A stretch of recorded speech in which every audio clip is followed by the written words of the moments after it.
তো হ্যালো বন্ধুরা, দেখো এটা হচ্ছে আমার ছোট্ট একটা কিউট ননদ, আর এটা হচ্ছে একটা খেপি ননদ।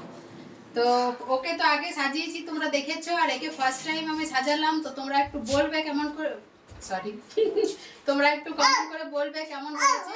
সিম্পল একটা, এত চুলটা ওর ঘন আর এত জট পেকে যাচ্ছে, সেই জন্য চুলটা খোলা রেখে দিয়েছি। খোলার মধ্যে একটা মেকআপ দিয়েছি আমি।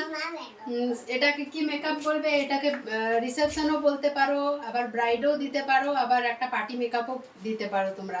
তো যে যার খুশি সেভাবেই করবে, কিন্তু মেকআপটা কেমন হয়েছে অবশ্যই তোমরা বলবে। একটু সামনে থেকে তোমরা দেখো, এই যে কি মিষ্টি লাগছে, তাই না? তোমরা একটু কমেন্ট করে বলবে। আরও এমনিতেই খুব সুন্দর দেখতে। তো তোমাদের কেমন লেগেছে তোমরা কিন্তু জানাবে আমাকে অবশ্যই। তো চলো টাটা টাটা করো।